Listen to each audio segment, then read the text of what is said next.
Gott. Ég var að taka live.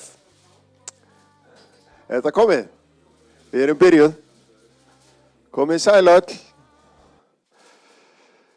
Verið hérna hjartalega velkomin á hennan kynningafund fjárhagsáætlun næsta árs, 2025. Og hérna, svo munum við fara yfir langtíma áætlunum okkar til 28 og ræða eins svona framkvæmda áætlun líka, það sem í gangi og stóru verkefnin. Ég ætla að byrja hérna á glæru sem við höfum notað svona fyrir þá sem að koma til okkar í heimsókn hérna í Hornafjörð og þetta áhugavert, við sjáum hérna íbúafjöldan hjá okkur. Það sést hérna að þetta nú 4. stærsta sveitarfélagið að landflæmi. Við erum með 30% íbúa sem af erlendu bergi brotin og traustur og mikill og góður rekstur, mikil uppbygging. Þarna íbúafjöldi 2700, undirstöðu atvinnugreinar, sjávarútvegur og ferðaþjónusta. Vissulega verðmætur landbúnaður á svæðinu en þessar tvær atvinnugreinar hafa vaxið mjög mikið hjá okkur. Það mikil uppbygging hérna hjá okkur og sjálfbærni svona megin stefið í okkar nálgun og stefnumörkun. Og svo bara trú á framtíðina og bjartsýni og ég vona að það endurspeglist í þessu sem við förum í gegnum hérna. Aðeins þróun íbúafjöldans, við sjáum hérna glæru frá árinu 2010 að þá hefur heildarfjölgun íbúa verið 650 og það áhugavert að sjá hérna frá 2010 til 16 að þá frekar svona hægur vöxtur sem að tekur síðan kipp og mesta fjölgunin á ári hefur verið núna á árinu 2024 en minnst fjölgun var þessi fækkun sem var hérna COVID-árið 2021. En við erum í dag, núna í nóvember, 2732. Og þegar við skoðum dreifingu íbúa á svæðin, þá erum við með Öræfi og Suðursveit, Mýrar, Nes og Höfn og Lón, gömlu hreppana. Þá sjáum við að þarna skráðir íbúa hérna á Höfn, 1876. Það eru 20 íbúar inn í Lóni. Og síðan Öræfin og Nesin svona ámóta af stærð og Mýrarnar með 68 og Suðursveit með 205 íbúa. Og þegar við lítum svona til gamans á fæðingar á áratug hjá okkur hérna í Hornafirði, að þá nú hérna, ég veit ekki hversu áraðanlegar þessar tölur eru hérna 1920 til 30 en það eru merktar 2 fæðingar í íbúasýninni hjá okkur. En svo líka áhugavert að sjá að árið 1990 til 2000, þennan áratug, að þá fæddust hjá okkur hvorki fleiri færri en 668 einstaklingar. Nú fjölgunin, það sem þessum áratug síðan 120 og við munum væntanlega ná svona í það minnsta áratugnum 2010 til 20 ef að framheldur sem horfir og við stöndum okkur vel. Og við höfum alveg tilefni til þess að ætla það að við getum staðið okkur vel þarna. Hérna sjáum við í raun og veru hlutfall, aldurshópa sem hlutfall af heild á árinu 2024. Það kemur okkur ekkert á óvart að þarna aldurshópurinn 25 til 35 ára, 27%, mjög stór hluti. Það mætti færa rauk fyrir því að ef allt væri kannski eins og það var hér á áratugunum áður, að þetta ætti að vera einhvers konar píramídi, þessi mynd. En hérna svona lítur þetta út og þetta það eru mörg tækifæri þarna. Ef við kíkjum síðan aðeins, og þetta allt saman svona til gamans á svæðin okkar, og við förum úr vestrinu í austrið, að þá sjáum við hérna að í Öræfum og Suðursveit, að þá ég búinn að stapla upp sem 100% súlu öllum íbúafjöldanum og hlutfallslega hvaða aldurshópur innan á hverju svæði. Þá sjáum við hérna að það eru 50% íbúa í Öræfum og Suðursveit sem á aldrinum 25 til 35 ára og tæp 40% á mýrónum. Þetta mjög hátt, en þetta nú til marks kraftinn sem í ferðaþjónustunni á þessu svæði og skýrist svona mestu leyti þar. En það líka áhugavert að sjá þarna í súlunni sem næst lengst til hægri á myndinni, að þar eru sko íbúar í Nesjum, að þar eru tæp 20% sem eru 67 ára og eldri. Það langstærsti hópur eldri Hornfirðinga í Nesjum hlutfallslega. Nú við erum að koma út úr þingkosningum og ég vildi svona greina frá því að við sem erum hérna í forsvari fyrir sveitarfélagið, bæjarstjórnin og lykilstarfsmenn, það eru 3 mál sem við höfum verið að leggja ofur áherslu á gagnvart stjórnvöldum. Og þetta eru í fyrsta lagi Grímslin og Ósinn og þarna stendur dýpkun tryggð og rannsóknir lofa góðu, í kjölfarið þarf að ráðast í framkvæmdir við Leiðigarða. Staðan sú að við vorum við dýpkuðum Grímslin hjá okkur síðastliðin vetur og það kláraðist í mars á síðasta ári. Og góðu fréttirnar fyrir okkur eru þær að það ennþá talsvert eftir af þessum skurði sem grafinn í gegnum þetta sandrif sem að safnast þarna fyrir utan. Og þetta gefur mjög jákvæðar vísbendingar það að það sé ekki rétt það sem hefur verið haldið fram, að það eins og fagfólki segir að það snjói ofan í skurðinn bara strax í fyrsta vonda veðri. Og þetta mun hjálpa okkur mikið í svona þessari baráttu fyrir því að halda dýpkun þarna áfram. Við erum að fá til okkar mjög öflugt dýpkunarskip frá Hollandi. Hérna, það kemur til okkar núna í lok desember og þeir munu dýpka Grímslin og taka þar að mig minnir 130.000 tonn.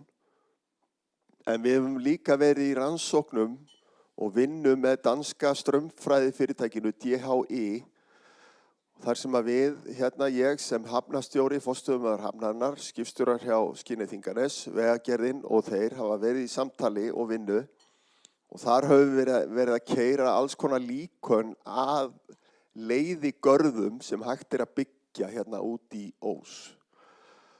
Og þar kemur bara upp úr kafinu að það alveg gerlegt að byggja þarna leiðigarða sem koma nánast alveg í veg fyrir þessa sandsöfnun.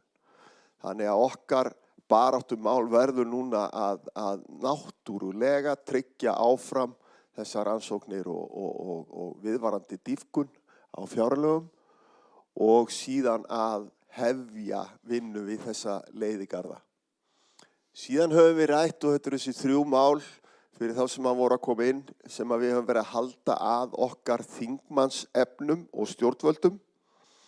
Og í öðru lagi að þá höfum við rætt talsvert hagsmunina sem tengjast Vatnajökulsþjóðgarði. Annars vegar viljum við sem allra fyrst taka fyrstu skóflustungu að aðstöðu fyrir starfsfólk og gestastofu hérna á lóðinni vestan við Nýheima. Og það komið að Hornafirði þegar kemur að uppbyggingu innan þjóðgarðs. Ekki bara að við þurfum að fá aðstöðu hér fyrir allt það starfsfólk sem hérna á svæðinu, sem fjölmargt og því mun fjölga, sem alveg klárt og hefur fjölgað.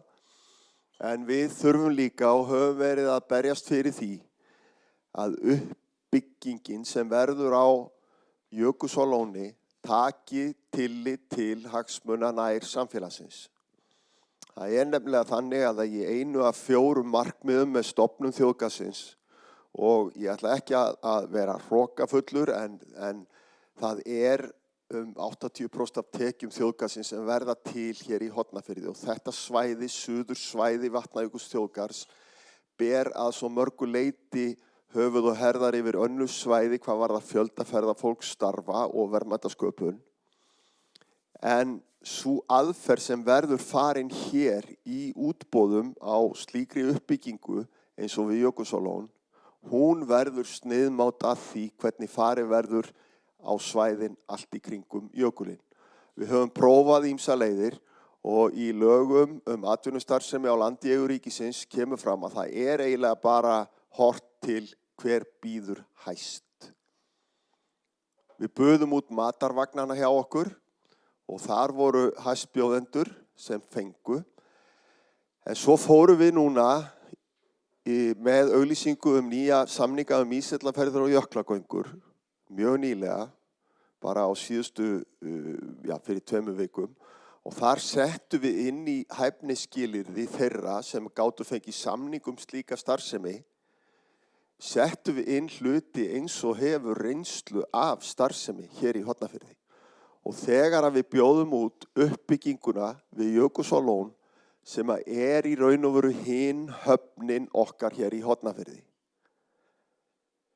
að þá verður að taka tillit til hagsmuna nærsamfélagsins og við sem erum í stjórn þjóðgarðsins og erum að starfa með þjóðgarðinum, við þurfum að ná tökum á því með hvaða hætti þjóðgarðurinn getur uppfyllt þetta markmið að vera að stuðla að uppbyggingu, atvinnustarfsemi og nýsköpunar á nærsvæðum þjóðgarðsins. Og þetta eitt af stóru málunum og svo vil ég nefna hérna öryggi og innviði og þar erum við búin að vera að beita okkur mjög mikið. Við hefum mikið verk að vinna. Ég hef sagt frá því að það eru 15 einbreiðabrýr á þjóðvegi 1 á Suðurlandi, þar af eru 13 í Hornafirði. Við erum vissilega að fá frábæra vegabætur með brúnum yfir Hornafjarðarfljótinn en það þarf að halda áfram.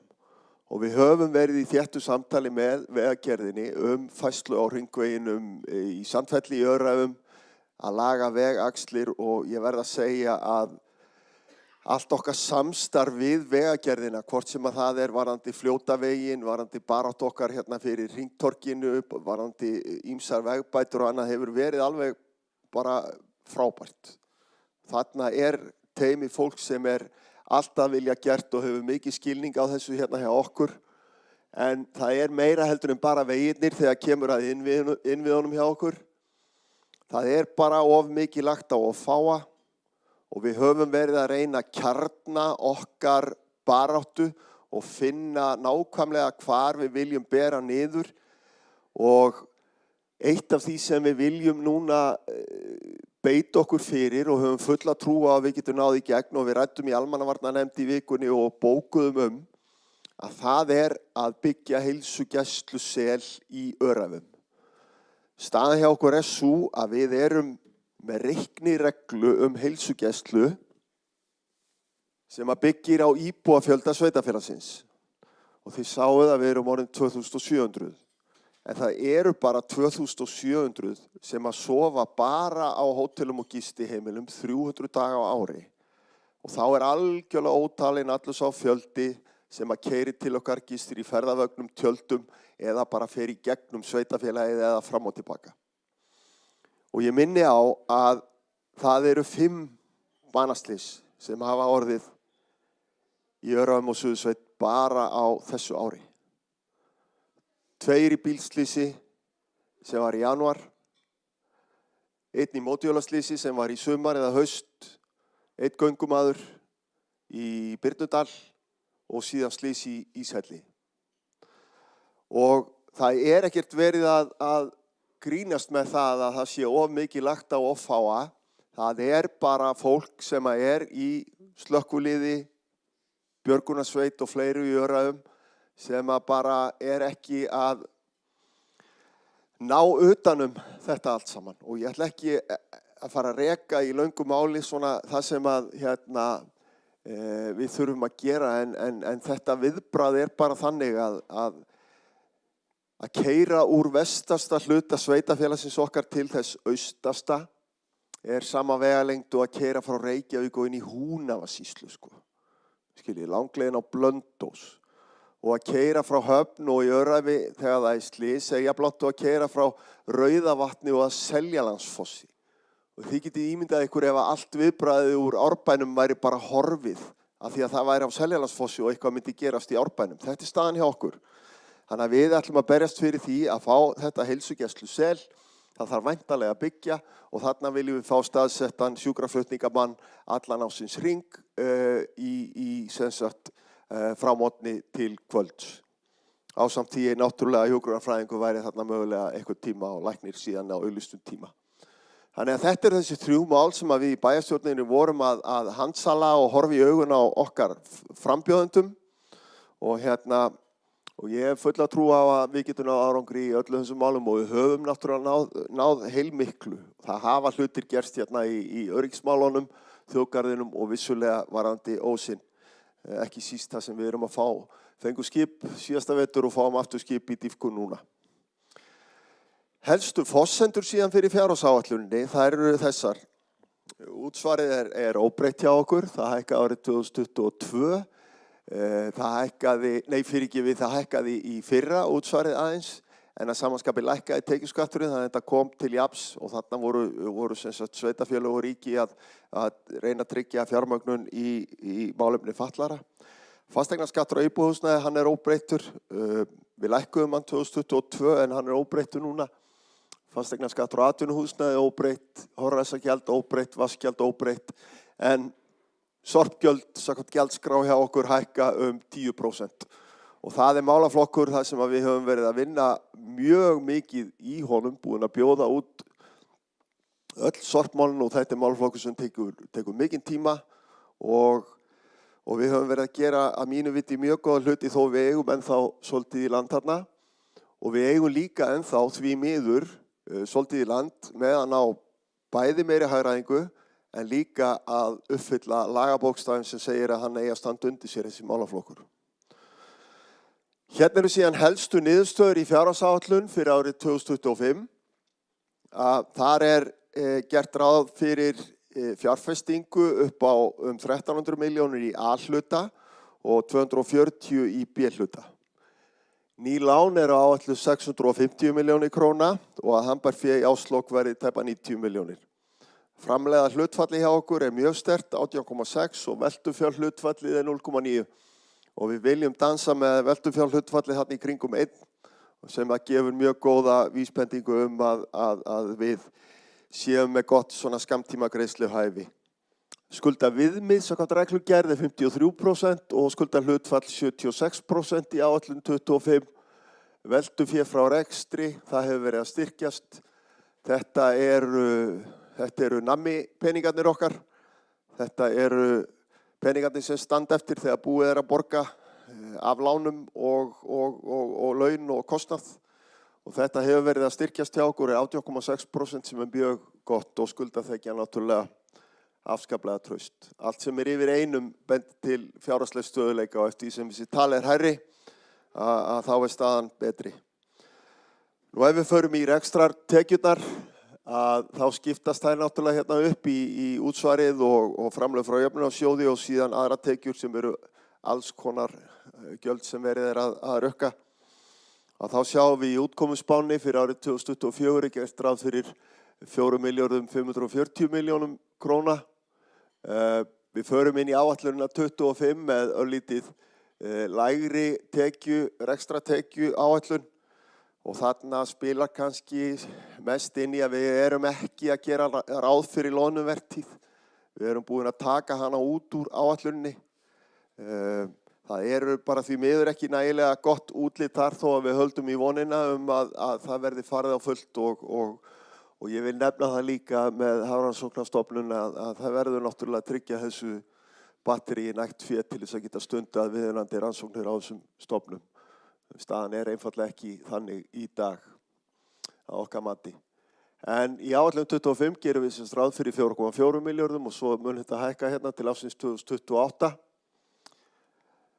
Nú ef við kíkjum síðan á gjöldin, þá eru þau í útkomuspánni hjá okkur sem hérna súla númer 3. Rekstrargjöld 3.440 milljónir og áætlun 2025 gerir ráð fyrir 3,6 milljörðum. Og svo sjáum við þarna áætlun 26, 7 og 8 og þetta A og B hluti sveitarfélagsins. Rekstrarniðurstaðan í A og B hluta fyrir árið 2024 í okkar spá, hún svo að hún verði jákvæð 680 milljónir tæpar. Ég vil samt halda til haga að inn í þessari afkomuspá fyrir árið 2024 460 milljón króna lántaka á þessu ári. Okkur sýnist að við munum komast í gegnum árið án þess að taka krónu að láni og þá þetta þriðja árið sem við þurfum ekki að fá krónu að láni sem frábært og það í raun og veru talsverður möguleiki þá á því að þessi háa og góða afkoma á niðurstaða muni lækka. Hún verður ekki 700 milljónir, hún mun lækka vegna þess að við þurfum ekki að ganga á lánaheimildina sem í áætlunum ársins. Og það mun síðan hafa víxlverkandi áhrif inn í reksturinn á næsta ári og svo framvegis. En ég vil halda þið bara til haga í þessum tölum hérna og þessari jákvæðu niðurstöðu 460 milljónir sem áætlaðar í lántöku. En við gerum ráð fyrir því að tæpa 400 milljónir verði jákvæð niðurstaða fyrir árið 2025. En aftur, þarna við að miða við 650 milljón króna lántöku á næsta ári, ásamt því að miða við það náttúrulega við náum að framkvæma fyrir allt það framkvæmda fé sem við með í framkvæmda áætlun. En síðustu 3 árin þá höfum við ekki náð að framkvæma fyrir allt féð sem við höfum verið að áætla að setja í vinnu. Og það helgast af alls konar þáttum sem hefur frestast. Við höfum fengið tilboð sem einfaldlega of há og hlutirnir hafa breyst. Og síðan náttúrulega það að við ætluðum okkur að vera komin lengra varðandi nýtt íþróttahús og vorum með það inn í áætlun á síðasta ári. En ég ræði aðeins það á eftir. Þannig að þetta bara mjög jákvætt, en þetta á B-hlutin. Hérna síðan handbært fé. Í spáni 24 gerum við ráð fyrir að það verði 238 milljónir. Handbært fé mun að samanskapi eitthvað lækka hjá okkur ef við göngum ekki á lánaheimildina. Ég vil bara flagga því. En í áætlun 25 svo stilt þannig upp að við erum með 90 milljónir í handbæru fé.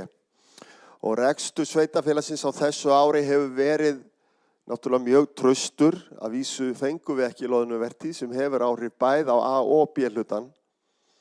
En hann hefur verið ólíkur árinu 23. Árið 23 vorum við með og við erum með yfirdrátt upp á 60 milljónir og af og til í kringum mánaðamót á árinu 2023 þurftum við að ganga á þennan yfirdrátt.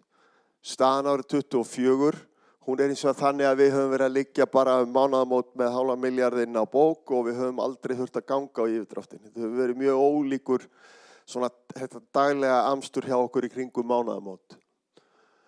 Svo bara gert ráð fyrir jákvæðri niðurstöðu, hérna 26,78. Það eru 80 milljónir, 130 og 180 milljónir. Nú skuldir hafa verið að lækka hjá okkur. Við höfum verið að borga niður skuldir og ég vil aftur halda til haga, ekki tekið krónu á láni á þessu kjörtímabili sem frábært. Við höfum verið að greiða skuldir niður á ári svona 100 milljónir. En ég vil vekja athygli á því að hér áætlað í spánni fyrir 24 að það séu 285 milljónir greidda niður.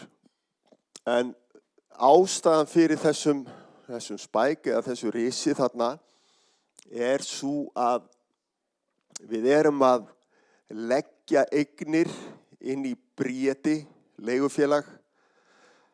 Þetta eru 18 eignir, 18 íbúðir sem sveitafélagið átti og voru í raun og veru þurftum ekki á þessu að halda í því velferðarstarfi sem við erum í. Þarna voru vissulega aðilar inni sem voru kannski viðkvæmri stöðu, en við vildum einfalda eignasafnið, losna við afborganir á lánum þarna og ekki síst losna við mjög dýrt viðhald á þessum eignum. og tókum þá ákvörðun í bæjarstjórninni að leggja þess vegna 18 eignir inn í Bríeti. Við hefðum getað selt þetta á opnum markaði og fengið fullt af peningum, en við vitum alveg hvað hefði gerst þá, að þá hefðu væntanlega ferðaþjónusta og fyrirtæki sem eru hér í uppbyggingu keypt svona bölki að þessu og þetta hefði bara hækkað fasteignaverðið fyrir okkur öll og skattana þar með, fasteignaskattinn, og sett í raun og veru viðkvæman leigumarkað sem nú þegar hérna á Höfn í mikið ójafnvægi. Þannig að við fáum Bríeti sem óhagnaðardrifið leigufélag til þess að taka þetta yfir og það búið að skrifa til samning og það verið að vinna í yfirfærslunni, en það samt sem áður þannig að í áætlunum þá þarf að taka þessar 170 milljónir sem eru lán og liggja á þessum eignum, það þarf að taka því gegnum reikningin. Það ekki að fara út úr sjóðstreymin okkar vegna þessara lána, en þetta kemur samt sem áður fram svona. Nú og síðan bara gert ráð fyrir því að við séum að greiða af þessum eignum við erum að gera ráð fyrir, held ég, í öfnum afborgunum á 30 ára lánum þarna. Og ef við kíkjum síðan aðeins á skuldaviðmið og skuldahlutfall, þá erum við hérna með efstu línurnar rauða og appelsínugula. Þær eru sem sagt hámarksskuldahlutfall sveitarfélaga og síðan meðalskuldahlutfall sveitarfélaga og við sjáum að meðalskuldahlutfallið þarna í tæpum 150% rétt fyrir neðan hámarkið. En við höfum verið að lækka okkar skuldahlutfall eðlilega, ekki tekið lán og verið að borga niður lán og við erum komin hérna í spánni fyrir 24 niður í 61%. En aftur, ef við tökum ekki þessar 460 milljónir króna láni, þá verður niðurstaðan þegar við gerum árið 24 upp að það verður ennþá lægra skuldahlutfall. Og síðan erum við þá að stilla okkur þannig af að við ætlum að klára Sindrabæ, klára leikskólan, klára hjúkrunarheimilið og byggja íþróttahús og vera með skuldahlutfall á bilinu 80–85%. Þannig að þetta eru mjög fjárfrekar og stóra framkvæmdir sem við erum í, en þurfum ekki að teygja okkur lengra, þannig að staðan mjög öfundsverð hjá okkur.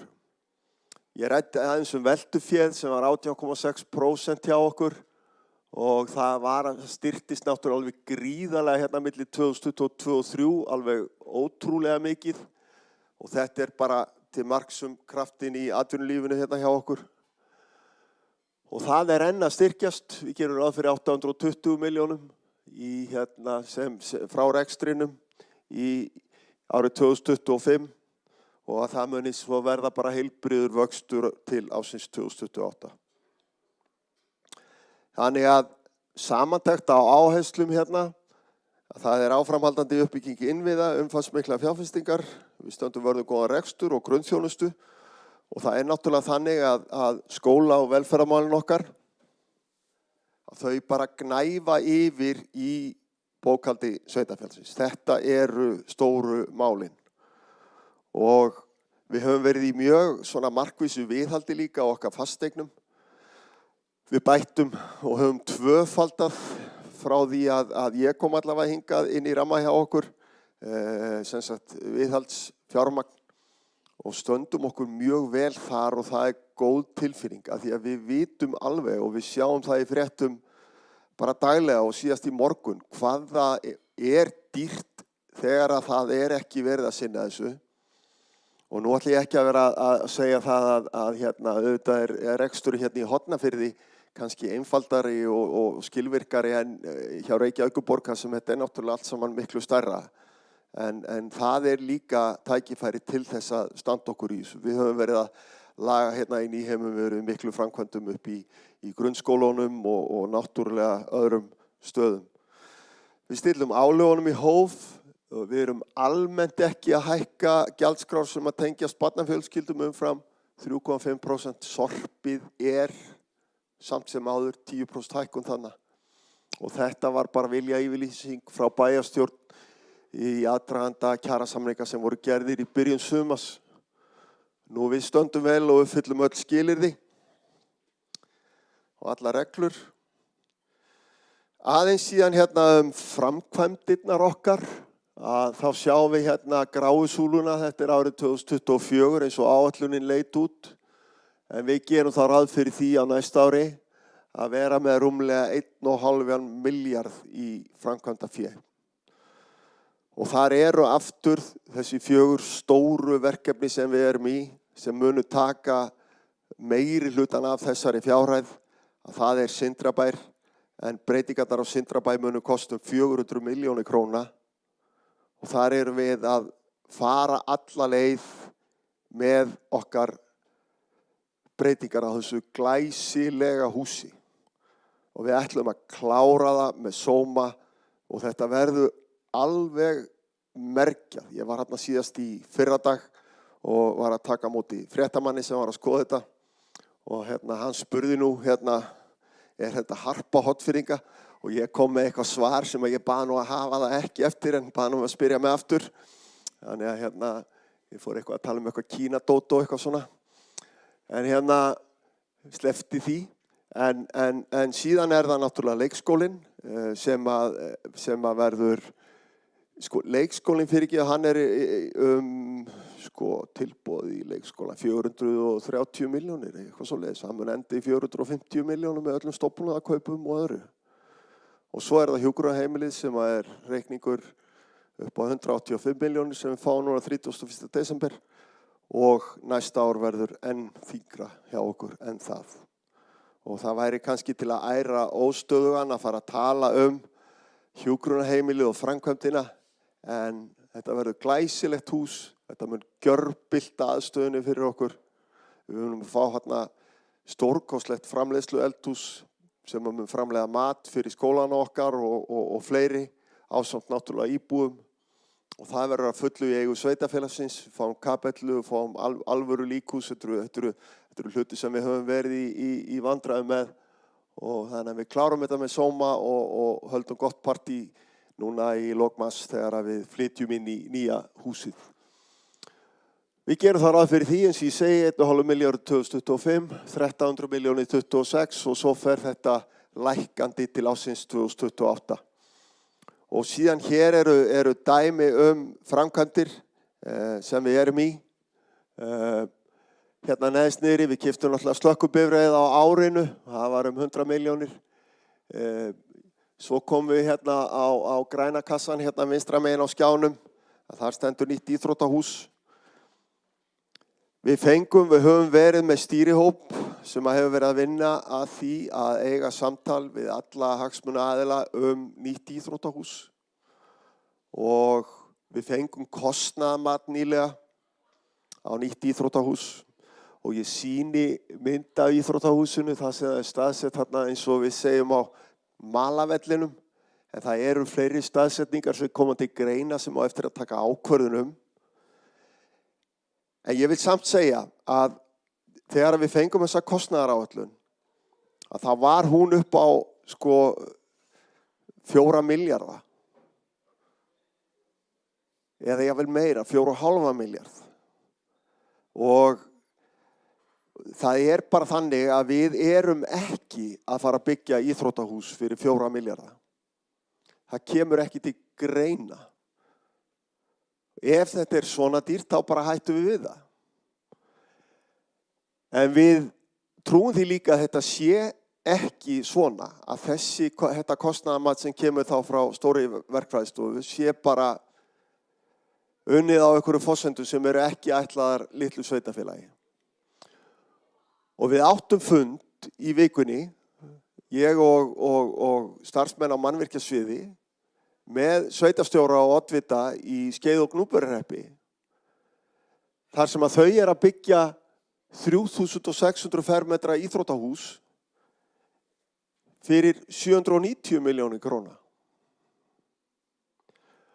Og það þarf engan stjarneðlisfræðing til þess að sjá að í litlu sveitafélagi það sem ætla að byggja íþróttahús, það séu 500 milljónir í hönnunar og verkeftirlit. Það þarf bara að spóla núna tilbaka og segja nei, við þurfum að gera þetta bara öðruvísi. Það þarf eitthvað að hugsa þetta. Og mannvirkjasviðið hjá sveitafélaginu hefur núna fengið boltan hjá stýrihópnum til þess að vinna þessu. Og mig langar að trúa því að við getum byggt hér íþróttahús, glæsilegt íþróttahús sem uppfyllir allar okkar þarfir og lagt gervigras fyrir í kringum 2 milljarða. Og það var eins og sveitar, oddvitin í Skeið og Gnúpverjahreppi sagði, ég bara byggja fjós og svo ætla ég bara að setja gólf í það. Það var hans viðhorf, sem náttúrulega miklu eðlilegra heldur en að taka þetta svona einhvern veginn, einhverja leið eins og við séum að fara að byggja þjóðarhöll eða virkjun.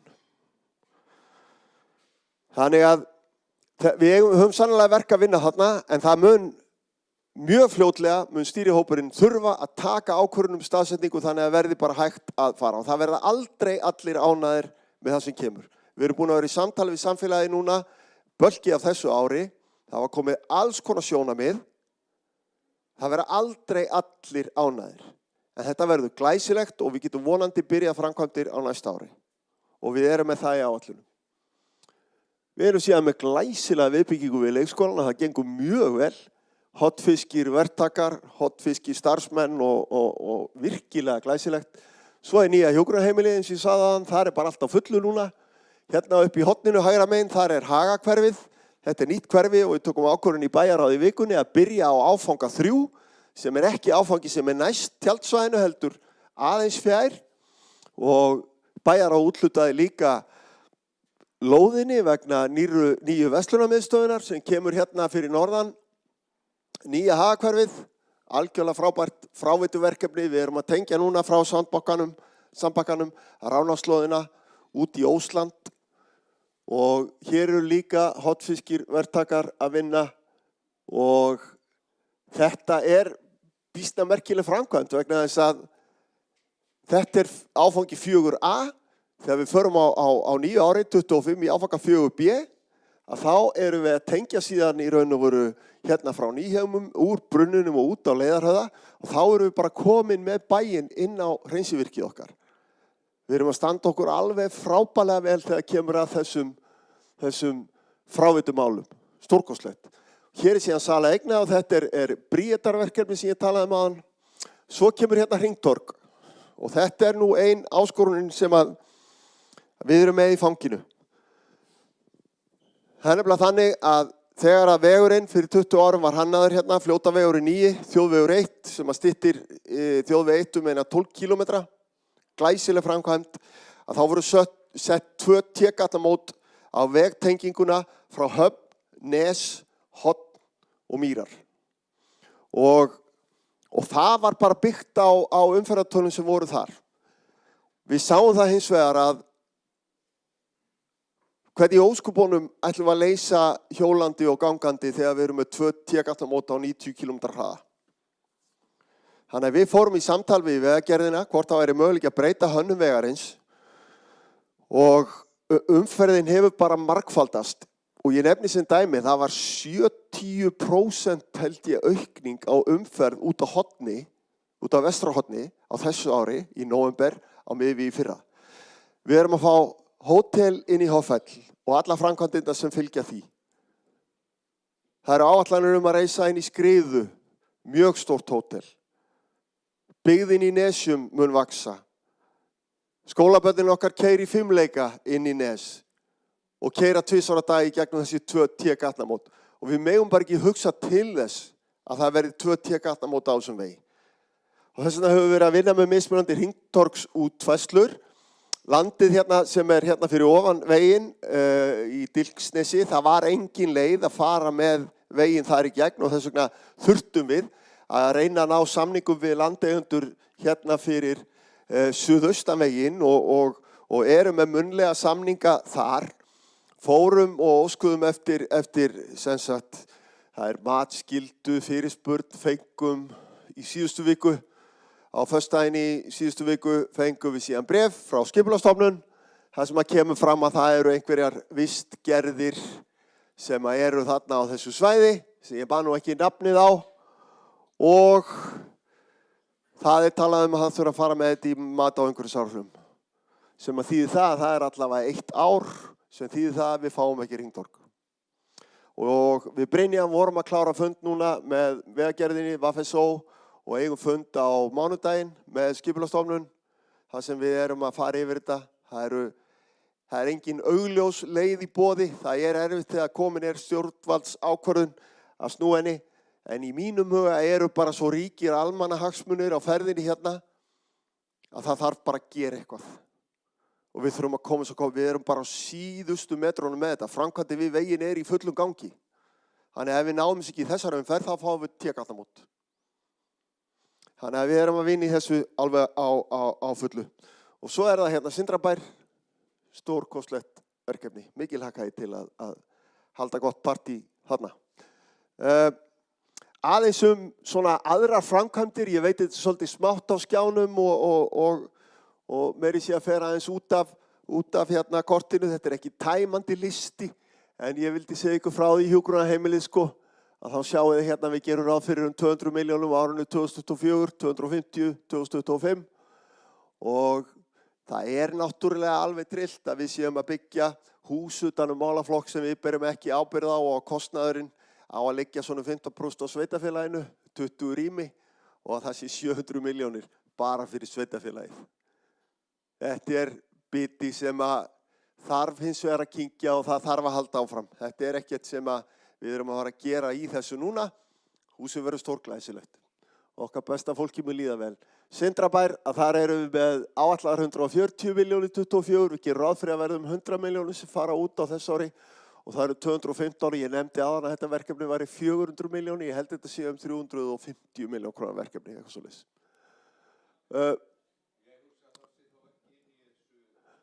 Stofnbúnaðarkaupin eru hérna. Þá sjáum við hérna 45 milljónir í stofnbúnað og ýmisbúnaður. Þannig að, jú, þetta endar í 400, já, með öllu saman. Þannig að þetta var rétt hjá mér. Viðbyggingin, við gerum ráð fyrir 300 milljón krónar kostnaði á árinu, 159 á næsta ári, þetta er leikskólinn. Og svo íþróttahúsið, að þið sjáu þá á þessu 4 ára tímabili, 2024 til 2028, að þá erum við með í áætlunum hjá okkur 2 milljarða.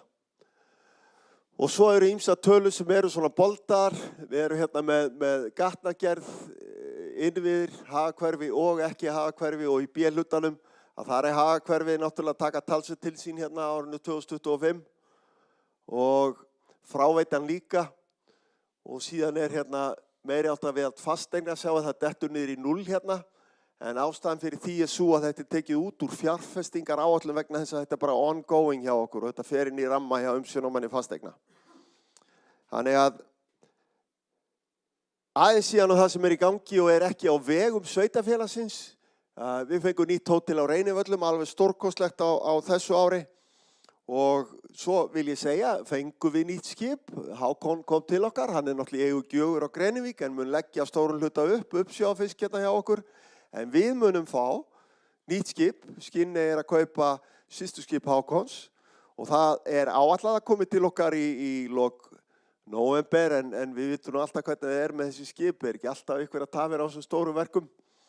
Í vikunni fengum við til okkar aðeila síðan frá Bláa lóninu sem voru að kynna fyrir svæðisráðið Suðursvæðis Vatnajökulsþjóðgarðs og bæjarstjórninni og lykilstarfsfólki okkar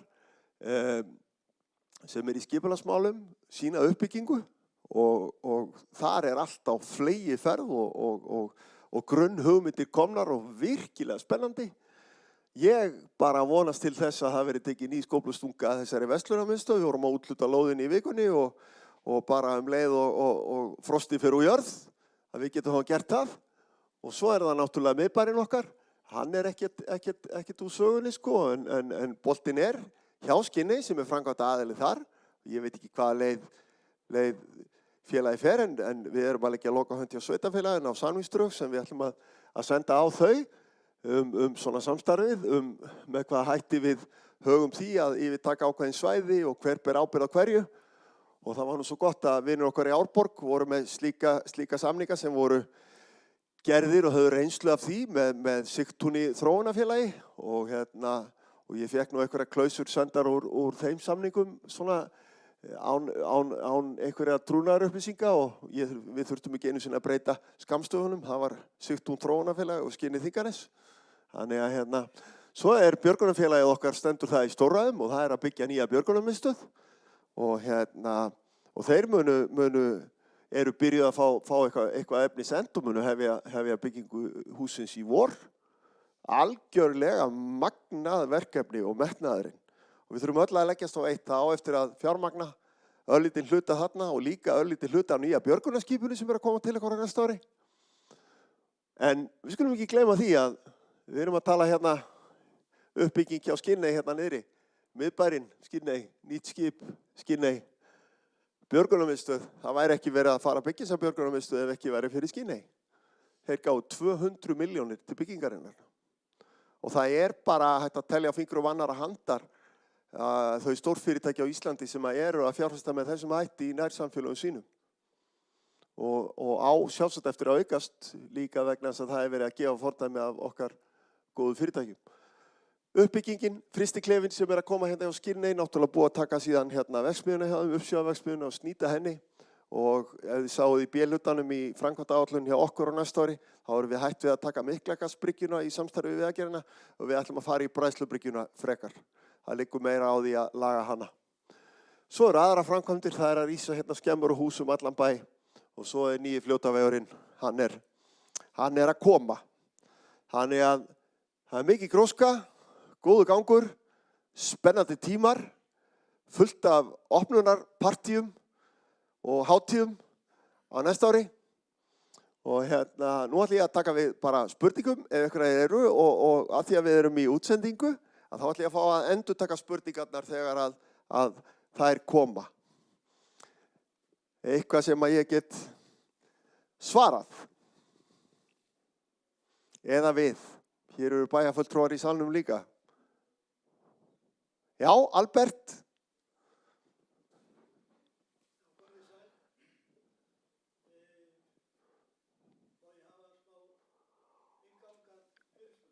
Þú mátt hafa innganga fyrirspurn og ég ætla að koma bara að afhenda þig mækin þannig að fólk heyri bara inngangin svo ég sé ekki einhvern veginn að kauðslega að reyna að hafa eftir þér. Ég fyrir ekki í þína skó, sko. Þó ég sé í þeim. Takk fyrir. Það er nefnilega algengt að inngangur, það sé ekki óska eftir inngangi heldur bara beinu spurningum. Ástæða þess að ég stend núna upp og tek þátt í þessari umræðu að það hefur verið mitt hlutskipti ævina að lengstum að vinna með börnum og unglingum og hef haft sérstakan áhuga á þeirra hagsmunum og velferð og reynda að beita mér þegar ég hef tækifæri í þeim málaflokki. Ég svolítið hugsandi yfir forgangsröðun íþróttamannvirkja og ég ætla að taka það strax fram að ég hef áhuga á fleiru heldur en fótbolta. Enda spilað körfubolta með 3 félögum og keppt í frjálsíþróttum með skoti 2. Og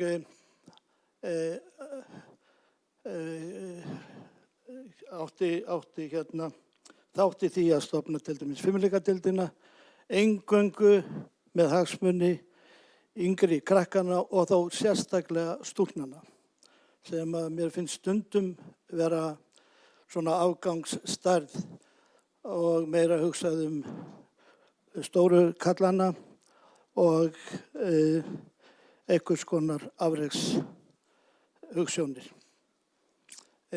Mínar hugsjónir snerust að bæta aðstöðu allra og jafnræði sem flestra, eins og hægt var. En það var hvort íþróttahús né íþróttavöllur nothæfur þegar við hófum hér uppbyggingarstarf á þessum málaflokkum. Þess vegna, nú veit ég ekki hvaða fyrirmæli arkitektar og hönnuðir fengu þegar þeir hönnuðu þetta húsnæði. En auðvitað fagna ég öllum hugmyndum, hverju nafni sem þar heita og hvað varðar uppbyggingu á íþrótta.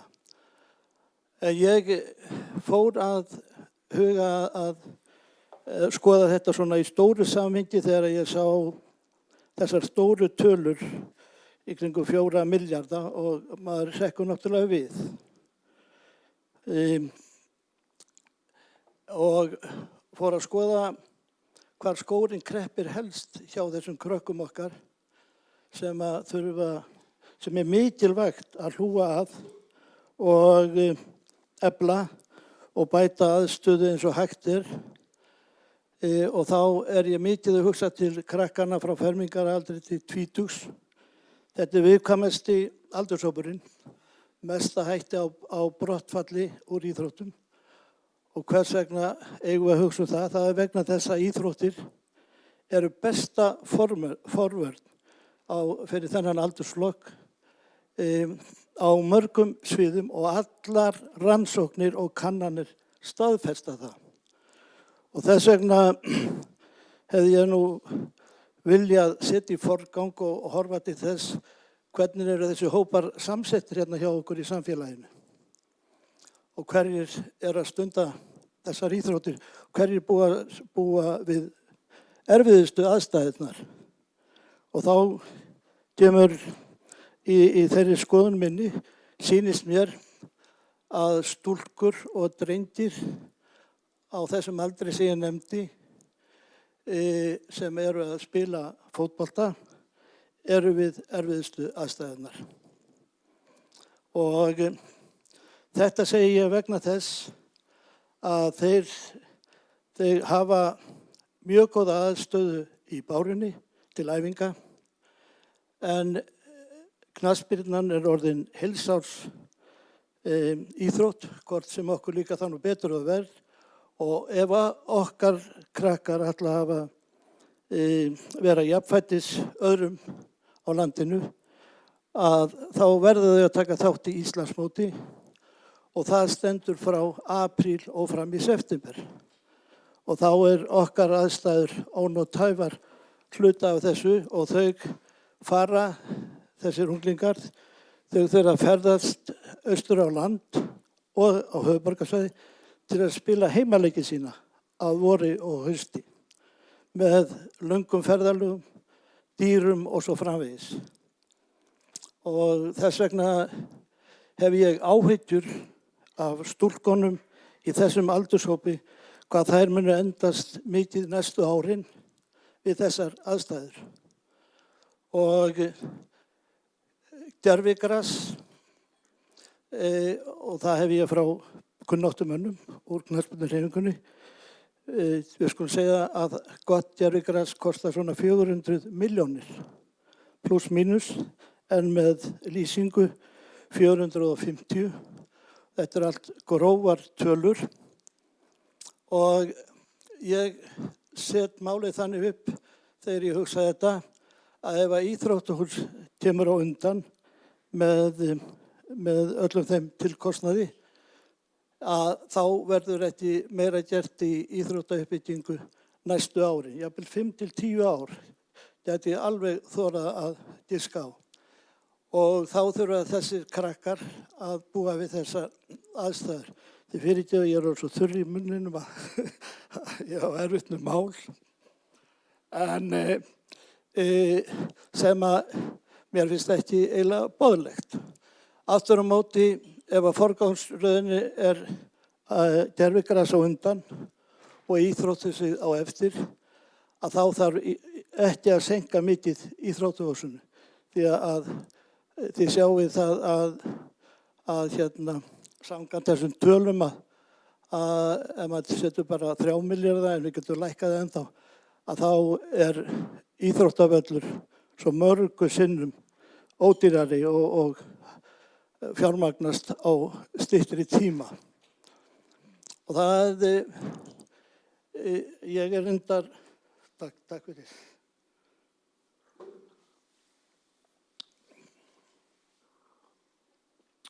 Ég reyndar svolítið hissa á þessari forgangsröðun af þessari ástæðu og endurtek það að sérstaklega þessar ungu stúlkur en líka strákarnir á þessum sama aldri munu heldast úr lestinni og jafnvel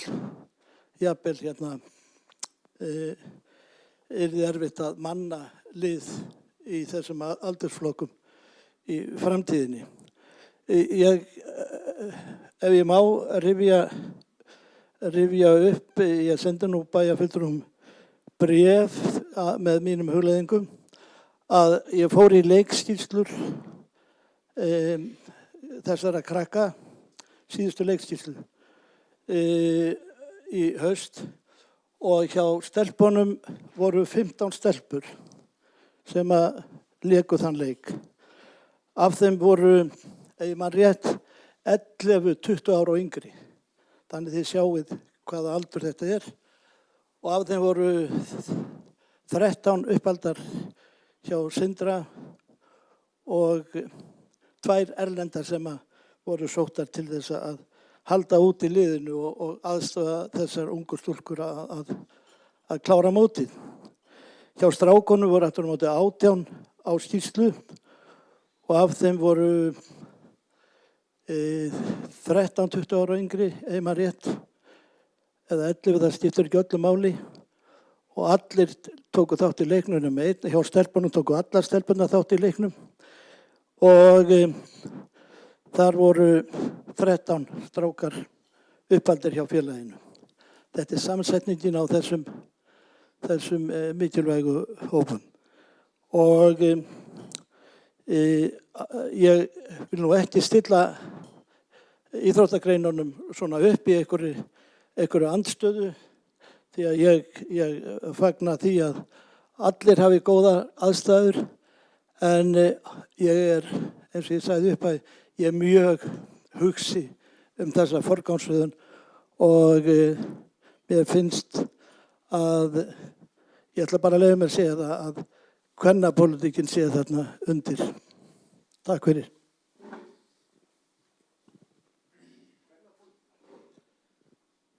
Já, gleyma ungu stúlkunum.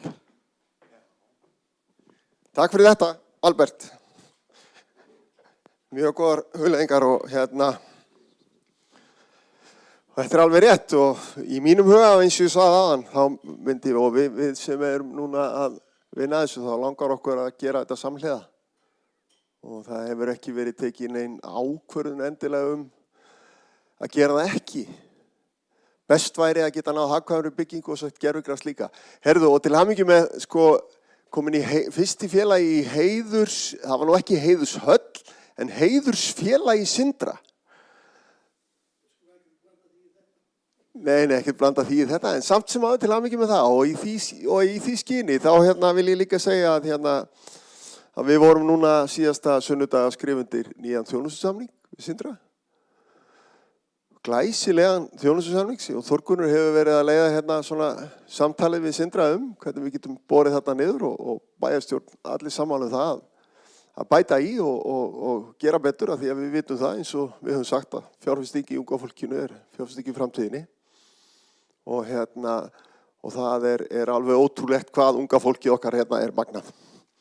Bæði náttúrulega í íþróttum, menningu, það er nú leiksýning sem verið að setja á laggirnar hjá mjög ungum hotfirðingum núna, svo er leikfélagið að æfa sýningu og svo náttúrulega ómað undir í byrjun tónlist með okkar bestu stelpum í, viltu segja nokkur orð, Eyrún?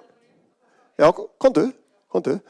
Og þannig að við erum að gera heilmikið en við vildum líka að efla samningin við Sindra og því að þau hafa bara staðið sig alveg ótrúlega vel og ótrúlegt magna af afþreyingu sem þau bjóðu upp á. Gjörðu svo vel. Þetta er Eyrún formaður bæjarráðs.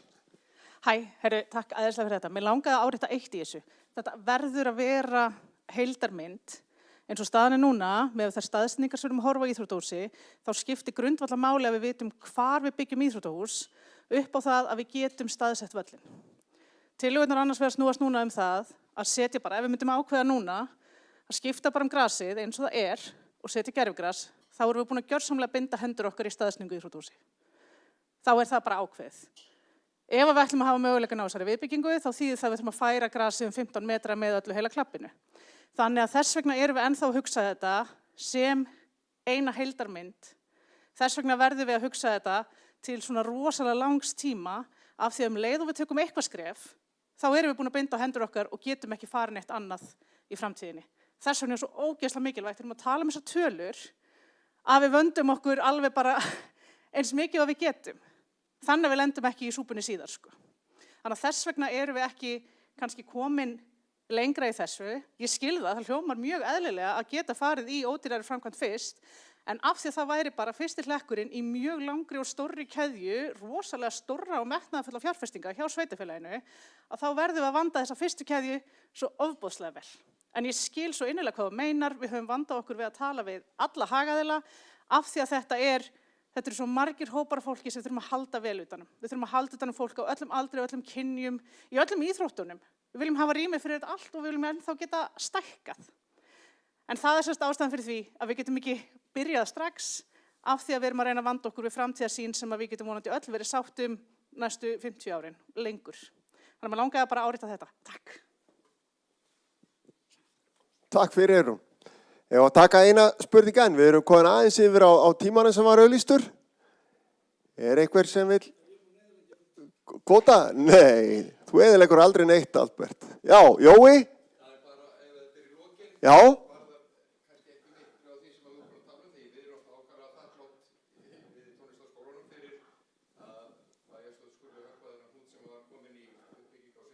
Við erum þakklátt fyrir ykkur líka, fyrir ekki já. Það sem mér langar að koma að, það að fávekja þessar upplýsingar sem voru svo skemmtilegar í byrjun fundarins stöðu íbúðafjölda og þróun hennar á heimasíðu bæjar. Þetta var spurning frá Jóa, hann var nú að hann skólastjóri tónskólans hjá okkur og var að þakka fyrir uppbyggingun á Sindrabæ og hafa svona tekið ákvörðun þar og við segjum á móti Jói bara takk sömuleiðis fyrir ykkar ótrúlega framlag og tónlistarlífið hérna svo öflugt. Það svo öflugt. Það var tónleikar í gær, Kvennakórinn og Kvennakórinn var að syngja líka hjá okkur aðvendahátíð og annað. Og hann spyr hvort að upplýsingar íbúðaþróun og annað þurfi ekki að komast á heimasíðuna. Jú, við þurfum að gera það. Ég hef verið að leika mér með þessar tölur bara þar sem að félag eldri Hornfirðinga hefur verið að koma til mín og óska eftir því að fá að sjá svona hver framtíðarsýn sveitarfélags varðandi byggð fyrir eldri borgara og hvar við ætlum að þróa íbúðir og maður reyna að sjá svona trendið til þess að geta litið fram til lengri tíma. En jú, við skulum setja þetta heimasíðuna og ég vil setja eitthvað meira góðgæti með þessu, eitthvað áhugavert. Að því sögðu þá vil ég þakka öllum kærlega fyrir komuna. Gaman að vera hérna með ykkur og kynna hérna metnaðarfulla áætlun fyrir næstu ár og áfram Hornafjörður. Takk fyrir mig.